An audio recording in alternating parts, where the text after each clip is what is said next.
Dear students and dear friends, एक बार फिर स्वागत है अपने चैनल पॉलिटिकल साइंस एसबीएम में। मैं विकास प्यारे साथी हूँ। हम लोग बीपीएससी के द्वारा आयोजित जो पीजीटी पॉलिटिकल साइंस है, या जिसको आप राजनीति विज्ञान या सिविक्स बोल रहे हैं, जो बीपीएससी के 11th-12th के लिए हम लोग तैयारी कर रहे हैं। और इसका एग्ज़ाम जो होने वाला है मार्च में होने वाला है, प्रस्तावित है और संभावित है कि हो ही जाएगा। ऐसा कुछ नहीं है। अगर आप लोग अटकलबाजी लगा रहे हो कि नहीं होगा कि होगा, बिल्कुल ऐसा नहीं है, होगा। उसी क्रम में हम लोग पीजीटी पॉलिटिकल साइंस के लिए आज जो क्लास है आईआर की फुल वीडियो है। इसमें हम लोग आईआर के जो सभी जो महत्वपूर्ण क्वेश्चन है उसको कवर करेंगे, जो कि आपके एग्जाम की दृष्टि से बेहद महत्वपूर्ण है।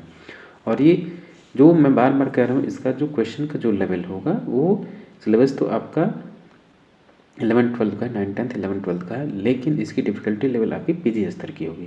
तो इसे आप कोई सभी इसको हल्के में ना लें, बीपीएससी को आप हल्के में ना लें, क्योंकि आप उसके जब प्रीवियस ईयर क्वेश्चन पेपर देखेंगे तो जो टीआरई 1 का भी उससे भी टफ पेपर आपका टीआरई 2 में होगा, फिर इससे भी टफ आपका टीआरई 3 में होगा। ये जान लीजिए आप। चलिए सॉल्व करते हैं। आगे बढ़ने से पहले आपसे रिक्वेस्ट है कि प्लीज़ आप चैनल को सब्सक्राइब कीजिए, साथ ही वीडियो को लाइक कीजिए और अपने दोस्तों में अधिक से अधिक शेयर कीजिए।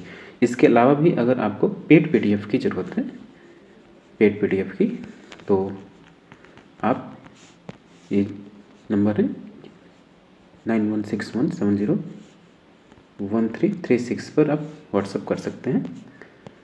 चलिए सॉल्व करते हैं। ये आईआर है, इंटरनेशनल रिलेशन या अंतर्राष्ट्रीय संबंध, अंतर्राष्ट्रीय राजनीति का जो आपका थोड़ा सा टॉपिक है बीपीएससी पीजीटी पॉलिटिकल साइंस का, उसी को हम लोग आज कवर कर रहे हैं। इसमें लगभग 150+ क्वेश्चन को हम लोग सॉल्व करेंगे।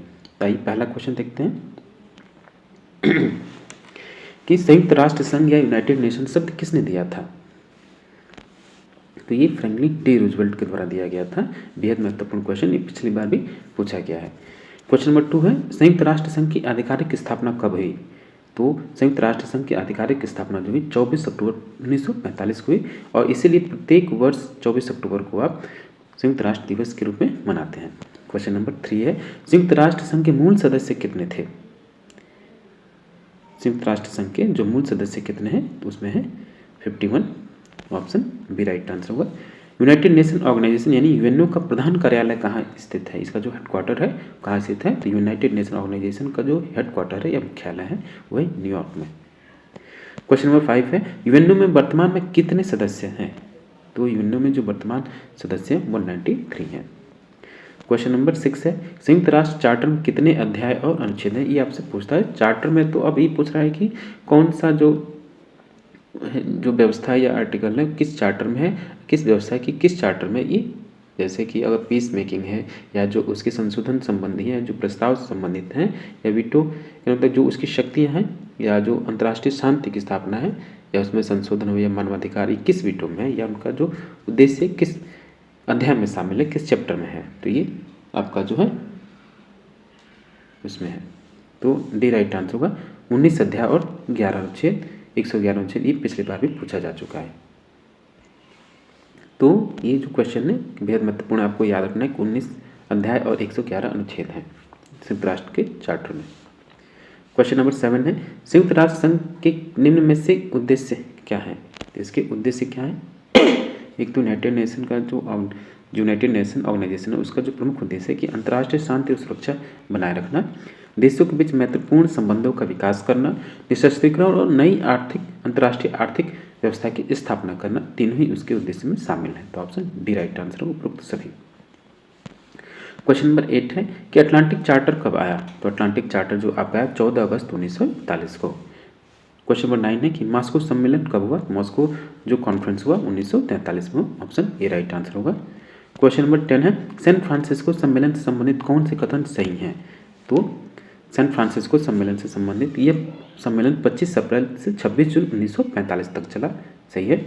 इस सम्मेलन में यूनाइटेड नेशन चार्टर को अंतिम रूप दिया गया, ये भी कथन सही है। और इस सम्मेलन की अध्यक्षता लॉर्ड हैलिफैक्स ने की थी, ये भी सही है। तो इसका सही आंसर होगा ऑप्शन डी।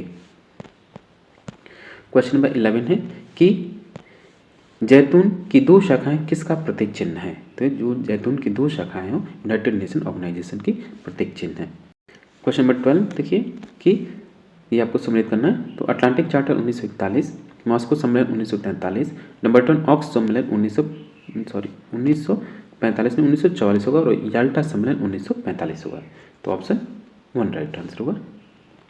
क्वेश्चन नंबर 13 है कि यूनाइटेड नेशन यानी यूएनओ के उद्देश्य यूनाइटेड नेशन ऑर्गेनाइजेशन चार्टर के कौन से अनुच्छेद में है? जो यूएनओ का जो उद्देश्य है यूनाइटेड नेशन ऑर्गेनाइजेशन चार्टर में किस अनुच्छेद में? तो अनुच्छेद 1 में ही उसके उद्देश्य की बात की गई है। 14 देखिए, यूएनओ के सिद्धांत यूएनओ के चार्टर के कौन से अनुच्छेद में है? तो सिद्धांत 2, जो सिद्धांत अनुच्छेद 2 में शामिल है। ये सारे आपको याद करना है, और नहीं हो तो आप एक जगह नोट कर लीजिए जरूर। यूनाइटेड नेशंस आपके 2 प्रश्न 3 प्रश्न ऐसे आएंगे जो आपको आता ही नहीं है। तो इसमें यही आपका जो किस चार्टर में कितने अनुच्छेद हैं, कितने अध्याय हैं, कौन सा अनुच्छेद किस उसकी विशेषता क्या है, या किस अनुच्छेद में किस की बात की गई, ये आपको याद होना चाहिए। तो 15 देखिए कि यूएनओ के सदस्य संबंधी प्रावधान वर्णित है, तो अध्याय 2 में वर्णित है। क्वेश्चन नंबर 16, यदि कोई देश यूएनओ का सदस्य बनना चाहता है तो इसकी क्या प्रक्रिया होगी? तो इसकी प्रक्रिया है कि सुरक्षा परिषद के 15 में से 9 सदस्यों की स्वीकृति जरूरी है। 5 सुरक्षा परिषद के स्थायी सदस्यों की स्वीकृति भी अनिवार्य है, और महासभा अपने 2/3 बहुमत से उस देश के पक्ष में निर्णय दे, ये भी तीनों जरूरी है। तो डी राइट आंसर होगा प्रयुक्त सभी। क्वेश्चन नंबर 17, निम्न में से कौन सा देश है जिसने यूएनओ की सदस्यता का प्रत्याहार किया? यानी यूएनओ की सदस्यता का मतलब त्याग दिया था इंडोनेशिया, लेकिन वर्तमान में है। तो ऑप्शन ए राइट आंसर होगा। क्वेश्चन नंबर 18, यूएनओ से बाहर निकाला जाने वाला एकमात्र देश कौन सा है? तो यूएनओ से बाहर निकाले जाने वाला जो एकमात्र देश है वो ताइवान है। क्वेश्चन नंबर 19, यूएनओ के पर्यवेक्षक देश कौन कौन से हैं? एक तो वेटिकन सिटी है और एक फिलिस्तीन, ये दोनों ही पर्यवेक्षक सदस्य हैं। क्वेश्चन नंबर 20 है, संयुक्त राष्ट्र संघ के कितने अंग हैं? तो आप सभी को पता है कि यूनाइटेड नेशन ऑर्गेनाइजेशन के जो अंग हैं कुल 6 इसके अंग हैं। क्वेश्चन नंबर 21, विश्व उन्मुक्त अंतःकरण वाला अंग कौन सा है? तो विश्व उन्मुक्त अंतःकरण वाला जो अंग है वो है आपका जनरल असेंबली यानी महासभा। 22 देखिए, महासभा का वार्षिक अधिवेशन कब होता है? महासभा का वार्षिक अधिवेशन सितंबर से दिसंबर तक होता है। क्वेश्चन नंबर 23, महासभा की पहली एकमात्र महिला अध्यक्ष कौन थी? तो महासभा की पहली एकमात्र महिला अध्यक्ष ये थी विजयलक्ष्मी पंडित, जो कि भारतीय सदस्य हैं। क्वेश्चन नंबर 24, कि महासभा में सदस्य राष्ट्रों को कितने प्रतिनिधि भेजने का अधिकार है? तो महासभा में सदस्य राष्ट्रों को 5 प्रतिनिधि भेजने का अधिकार है। नेक्स्ट क्वेश्चन है क्वेश्चन नंबर 26, कि यूएनओ की महासभा के क्षेत्र में अधिवेशन की अध्यक्षता किसने की थी? तो अब्दुल्ला शाहिद ने की थी। दुनिया का पुलिसमैन किसको कहा जाता है? दुनिया का जो पुलिसमैन सुरक्षा परिषद को कहा जाता है। क्वेश्चन नंबर 28, यूएनओ की मुख्य कार्यकारी संस्था किसे कहा जाता है? जो इसकी एग्जीक्यूटिव काउंसिल है वो कौन सी है? तो सुरक्षा परिषद को कहा जाता है, ये मुख्य कार्यकारी संस्था है, सिक्योरिटी काउंसिल जो है वो। क्वेश्चन नंबर 29, सुरक्षा परिषद की कुल सदस्य संख्या कितनी है? तो कुल सदस्य संख्या सुरक्षा परिषद की 15 है, जिसमें 5 आपके कौन है? स्थायी है और 10 अस्थायी हैं। क्वेश्चन नंबर 30, सुरक्षा परिषद के सदस्यों की संख्या कब बढ़ाई गई? तो सुरक्षा परिषद के सदस्यों की संख्या 1965 में बढ़ाई गई।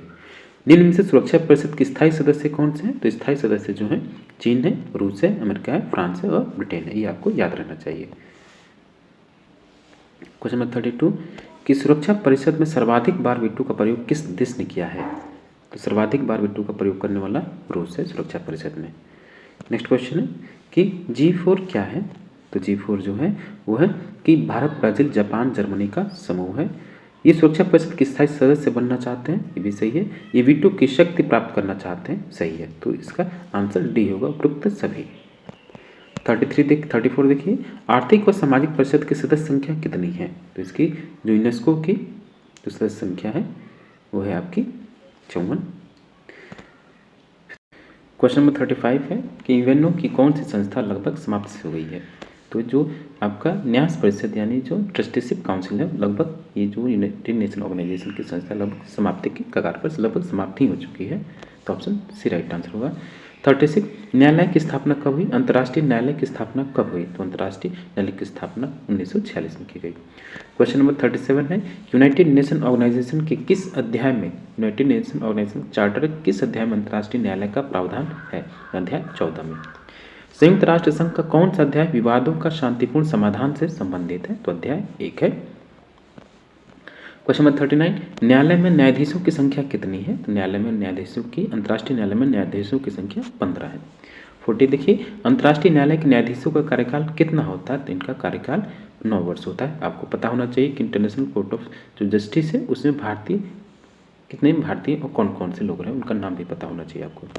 क्वेश्चन नंबर 41, कि भारत से अंतर्राष्ट्रीय न्यायालय के न्यायाधीश कौन रहे हैं? तो भारत से अंतर्राष्ट्रीय न्यायालय के न्यायाधीश हैं BN राव, गोपाल स्वरूप पाठक, नागेंद्र सिंह और बलवीर सिंह भंडारी, चारों लोग रहे। तो ऑप्शन 3 सही होगा, ABCD।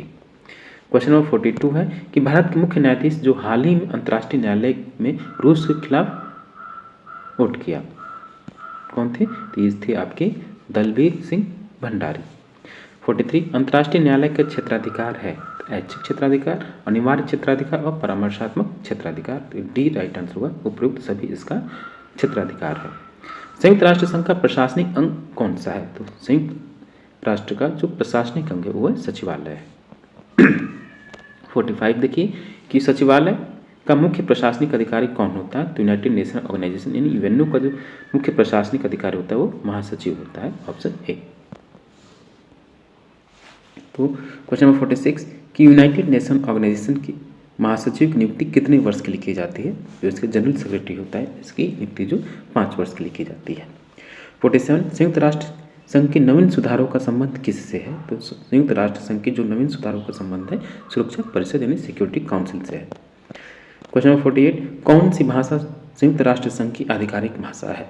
तो इसकी आधिकारिक भाषा स्पेनिश है।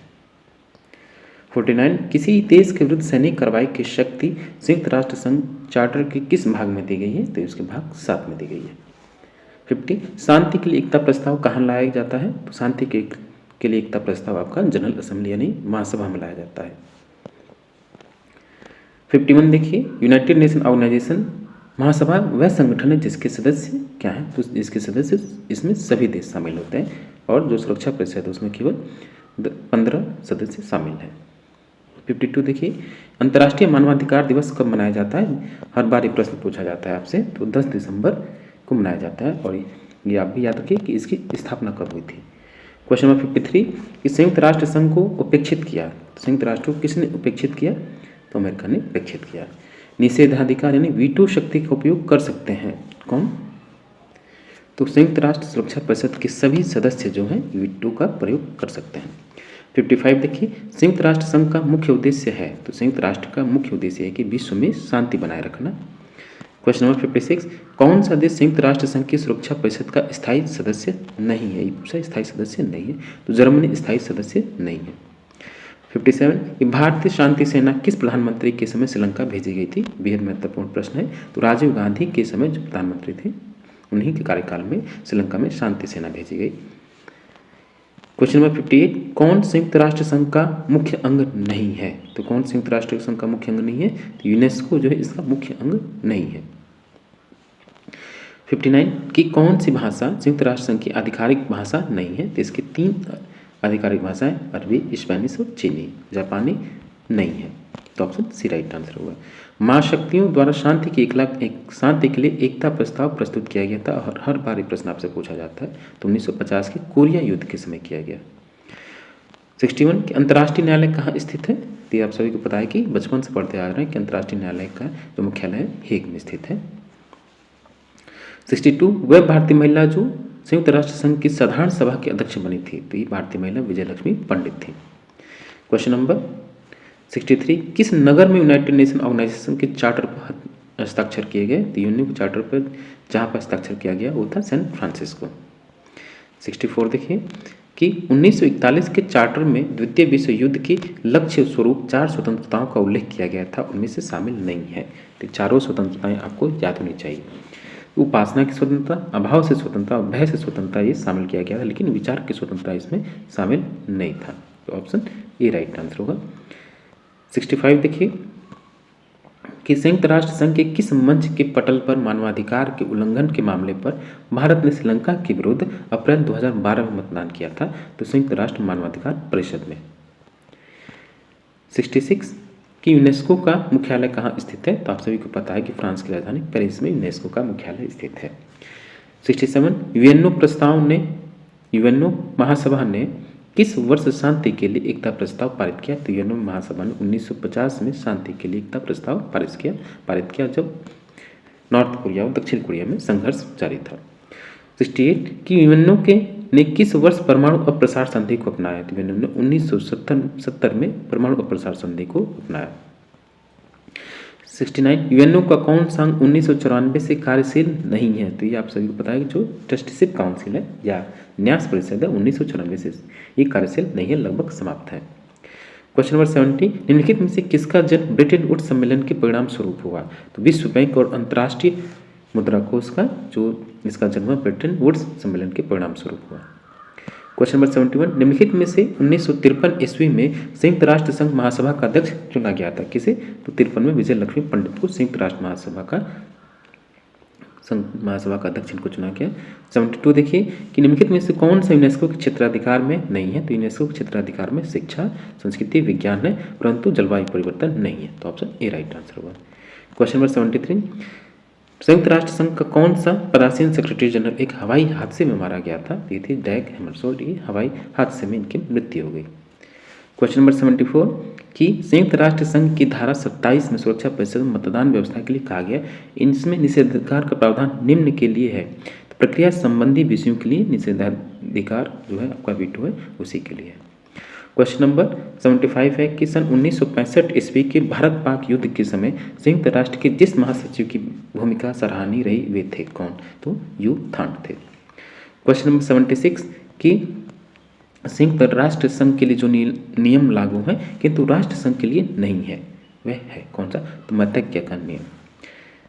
77 कि 1945 में याल्टा समझौते के हस्ताक्षरकर्ताओं में सम्मिलित नहीं थे, यानी जब याल्टा सम्मेलन पे सिग्नेचर हुआ या हस्ताक्षर हो रहा था इसमें कौन सम्मिलित नहीं थे?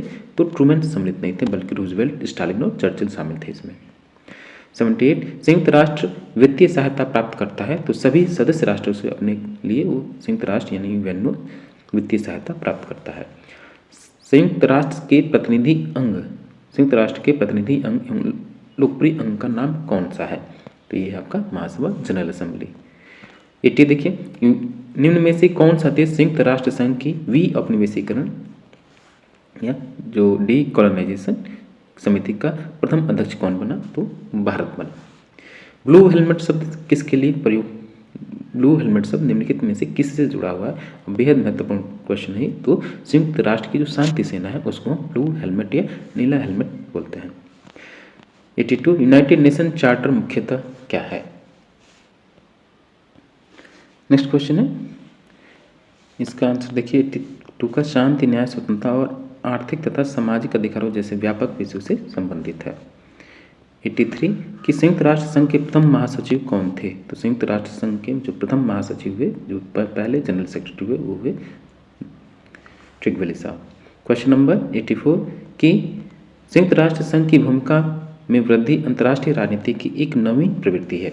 ऑपरेशन डेजर्ट स्टॉर्म के तहत संयुक्त राष्ट्र ने कुवैत को इराक से स्वतंत्र कराया। ये बार बार प्रश्न पूछा जाता है कि ऑपरेशन डेजर्ट का किससे संबंध है? ठीक, तो ये आपको याद होना चाहिए, तो सी राइट आंसर होगा। डियर स्टूडेंट्स, फिर आपको बताते हैं कि हम लोग बीपीएससी के द्वारा आयोजित जो पीजीटी पॉलिटिकल साइंस है या राजनीति विज्ञान, उसके लिए हम लोग तैयारी कर रहे हैं और उसी क्रम में आज हम लोग इंटरनेशनल रिलेशन का कुछ महत्वपूर्ण जो क्वेश्चन है उसको सॉल्व कर रहे हैं। लगभग इसमें 150 क्वेश्चंस के आसपास हम लोग इसमें सॉल्व करेंगे, जो कि ये सभी प्रश्न बेहद महत्वपूर्ण। आप इसको अच्छे से देखिए, समझिए, पढ़िए और इसको कहीं अगर आपको लगे कि क्वेश्चन नोट है तो आप एक जगह नोट कर सकते हैं। देखिए, ये जो परीक्षा है बेहद महत्वपूर्ण है और इस समय लगभग आप सभी के पास एक सुनहरा मौका है। जितना पहले कंपटीशन था वो समाप्त हो गया, जो अच्छे लोग, जो धुरंधर लोग थे वो निकल गए। अब आप ही में से अब आप ही को तैयारी करनी है और बस केवल आपको जो कट ऑफ है उसको क्रॉस करना है। इससे 5 या 6 नंबर आगे बस हो जाएगा आपका, लेकिन बिना मेहनत के नहीं होगा। आप सोच रहे होंगे पेपर आसान होगा, बिल्कुल नहीं। कट ऑफ के भी छोड़, बस आप अपनी मेहनत जारी रखिए। बस आपको एक सीट केवल पाना है, केवल एक सीट से आपको मतलब है बस, और कुछ नहीं। किसी भी कैटेगरी को, युवा को चाहे कैटेगरी को, बस आपको एक सीट से मतलब है। दूसरे क्या करते हैं क्या नहीं, कितनी सीट है, कितना फॉर्म पड़ा, उससे मतलब नहीं। फॉर्म वही लोग डालेंगे जो पिछली बार स्टेट के हैं, और अधिकतर सभी लोगों का उसमें से सिलेक्शन हो गया। इस बार में लगभग मुझे लगता है कि एक सीट पे हाँ, एक सीट पे लगभग, हाँ, दो लोग हैं एक सीट पर। ठीक, चलिए नेक्स्ट देखते हैं क्वेश्चन नंबर 85। फ़लस्तीन को संयुक्त राष्ट्र में स्थायी पर्यवेक्षक का दर्जा प्राप्त है, अतः वह उसके किसी विशेषकृत निकाय का सदस्य हो सकता है। 2011 में उसे किस निकाय की सदस्यता प्राप्त है? तो यूनेस्को। Question number 86। संयुक्त राष्ट्र संघ के सतत विकास लक्ष्यों से संबंधित सत्य कथन कौन सा है? 17 सतत विकास लक्ष्य स्वीकार किए गए। सस्टेनेबल डेवलपमेंट जो है ये 17 है, ये भी आपको याद होना चाहिए। ये भी उसमें से कौन कौन से, वो भी कुछ उसमें से आप 15 7 5 याद कर लें, 5 7 याद होना ही चाहिए। इनमें से 8 सहस्त्राब्दी मिलेनियम डेवलपमेंट जो गोल है वो हैं। ठीक, इनको 2015 से 2030 के दौरान प्राप्त करना है, तीनों सही होंगे। ऑप्शन ए राइट आंसर होगा। 87 देखिए, आज के अंतर्राष्ट्रीय राजनीति में परमाणु युद्ध की समस्या एक भयंकर चुनौती है जिसका सामना किया जा सकता है किससे? कूटनीति के माध्यम से, डिप्लोमेसी के माध्यम से। 88 देखिए, भारत की विदेश नीति की झलक हमारे संविधान के कौन से अनुच्छेद में प्राप्त होती है? तो अनुच्छेद 51 याद रखिएगा। अनुच्छेद 49, 50 और 51 आपको याद होना चाहिए, और इसके साथ साथ अनुच्छेद 249, 250 और 251 भी याद होना चाहिए। ठीक, क्वेश्चन नंबर 89। विदेश नीति क्या है? याद रखिए, जो विदेश नीति है, तो जो विदेश नीति है इनमें सभी शामिल है, तो डी राइट आंसर होगा। Question number 19। भारत की विदेश नीति के क्या उद्देश्य हैं? तो इसकी उद्देश्य नीति जो है शांति और सुरक्षा के लिए प्रयास करना है, पड़ोसी राष्ट्रों के साथ महत्वपूर्ण संबंध स्थापित करना है, उपनिवेशवाद, साम्राज्यवाद का विरोध और कूटनीतिकता को प्रोत्साहित करना है। तो ऑप्शन डी होगा उपरोक्त सभी। अगला प्रश्न कि जवाहरलाल नेहरू ने भारत की विदेश नीति के कौन से आधार स्तंभ बताए हैं? तो याद रखिए, एक तो उनका पंचशील सिद्धांत, उसी में शांति, मित्रता और समानता को शामिल किया, तो सी राइट आंसर होगा सभी। 92। भारत की विदेश नीति के निर्धारक तत्व कौन कौन से? तो इसके निर्धारक तत्व भौगोलिक तत्व, विचारधारा और राष्ट्रीय हित हैं, तो ऑप्शन डी होगा उक्त सभी। 93। भारतीय विदेश नीति की प्रमुख विशेषताएं हैं? तो भारतीय विदेश नीति की जो प्रमुख विशेषताएं वो हैं कूटनिरपेक्षता की नीति, निशस्त्रीकरण की नीति, मैत्रीपूर्ण एवं सह स्थित पीसफुल कोएग्जिस्टेंस की नीति, ये इसलिए इसका आंसर डी होगा उक्त सभी। कि भारतीय विदेश नीति का सूत्रधार किसे माना जाता है? तो भारतीय विदेश नीति के जो कर्णधार या सूत्रधार है वो जवाहरलाल नेहरू है, पंडित जवाहरलाल नेहरू। 95। पंचशील समझौता कब हुआ? तो पंचशील सिद्धांत जो समझौता है 29 अप्रैल 1954 को हुआ। 96 देखिए, पंचशील समझौते से संबंधित तथ्य निम्न में से हैं कौन कौन से? तो पंचशील से इसमें 5 होंगे कि अखंडता और प्रभुसत्ता का सम्मान करना, ये आपको याद कर लेना हमेशा। किसी पर आक्रमण करना यानी अनाक्रमण, एक दूसरे घरेलू मामले में हस्तक्षेप न करना, शांतिपूर्ण सहस्तित्व, समानता व परस्पर लाभ, ये 5 पंचशील के सिद्धांत हैं। Question number 97। ताशकंद समझौता कब हुआ? तो ताशकंद समझौता 10 जनवरी 1966 को हुआ। शिमला समझौता कब हुआ? तो शिमला समझौता 1972 में हुआ। ये प्रश्न आपसे पूछा जाता है। SCO यानी संघाई सहयोग संगठन यानी संघाई कोऑपरेशन ऑर्गेनाइजेशन, इसको आप SCO बोलते हैं, से संबंधित सत्य कथन कौन सा है? तो इसका जो आंसर होगा इस SCO से जो सभी सत्य कथन है सभी हैं, तो ऑप्शन ए राइट आंसर होगा, ABCD। Question number 100। भारत ने प्रथम परमाणु परीक्षण कब किए? ये क्वेश्चन भी बेहद महत्वपूर्ण है। भारत ने पहला परमाणु परीक्षण 18 मई 1974 को किया। 101। वास्तविक गुटनिरपेक्षता किसके कार्यकाल में आई? तो मोरारजी देसाई के कार्यकाल में वास्तविक गुटनिरपेक्षता, ये क्वेश्चन भी पिछली बार पूछा गया। 102। वास्तविक गुटनिरपेक्षता के सूत्रधार कौन है? तो वास्तविक गुटनिरपेक्षता के सूत्रधार आपके अटल बिहारी वाजपेयी हैं। नेक्स्ट क्वेश्चन है, भारत में गुटनिरपेक्ष सम्मेलन किसके काल में हुआ था? भारत में गुटनिरपेक्ष का जो सम्मेलन हुआ श्रीमती इंदिरा गांधी के कार्यकाल में हुआ। 104 कि किसके काल की विदेश नीति 4D के समय के समन्वित कार्यक्रम पर थी? तो राजीव गांधी के समय में। राजीव जयवर्धने समझौता कब हुआ? तो 29 जुलाई 1987 को हुआ। Question number 106। भारतीय विदेश नीति एक नई दिशा संकेत किसकी रचना है? तो ये वेद प्रताप वैदिक की रचना है। जनता पार्टी सरकार जो कि 77 से 79 में थी, भारत के विदेश मंत्री कौन थे? तो अटल बिहारी वाजपेयी थे। क्वेश्चन नंबर 108 कि भारत ने सोवियत संघ के साथ 1971 ईस्वी में एक 20 वर्षीय संधि पर हस्ताक्षर किए। उस समय भारत के प्रधानमंत्री कौन थे? तो ये थे श्रीमती इंदिरा गांधी थी उस समय भारत के प्रधानमंत्री। क्वेश्चन नंबर 19 109 की सार्क की स्थापना किसके कार्यकाल में हुई? तो सार्क की स्थापना श्री राजीव गांधी के कार्यकाल में हुई 1985। पूर्व की ओर देखो नीति किसकी है? तो पीवी नरसिम्हा राव की पूर्व की ओर देखो की नीति है। क्वेश्चन नंबर 111 कि फरक्का समझौता किसके मध्य में हुआ? तो फरक्का समझौता भारत और बांग्लादेश के मध्य हुआ। 112 ऑपरेशन शक्ति क्या है? तो ऑपरेशन शक्ति भारत द्वारा 1998 में परमाणु परीक्षण है। क्वेश्चन नंबर 113 की गुजराल सिद्धांत क्या है? गुजराल सिद्धांत पड़ोसी देशों के साथ सद्भावना एवं विश्वासपूर्ण संबंध बनाने पर बल।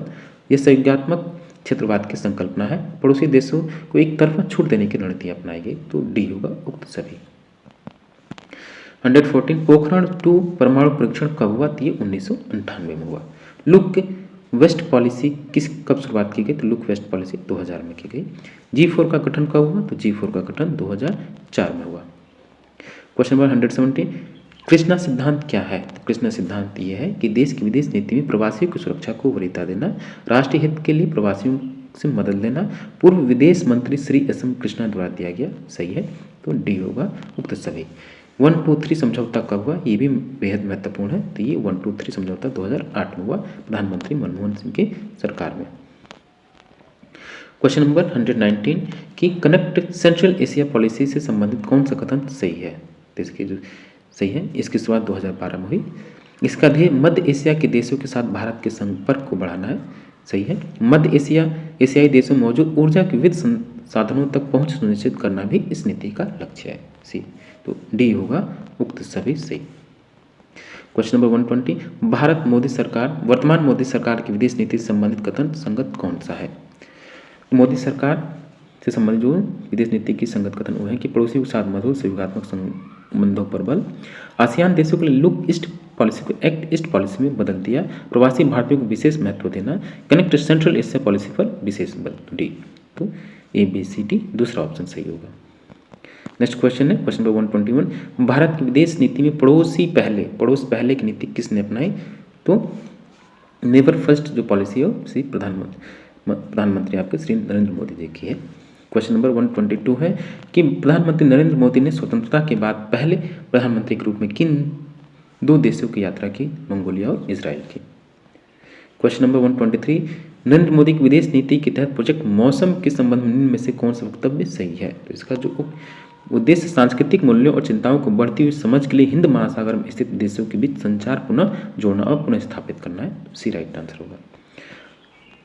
क्वेश्चन नंबर 124 कि प्रधानमंत्री नरेंद्र मोदी के अधीन भारत की विदेश नीति के संबंध में निम्नलिखित में से कौन सा कथन सत्य है?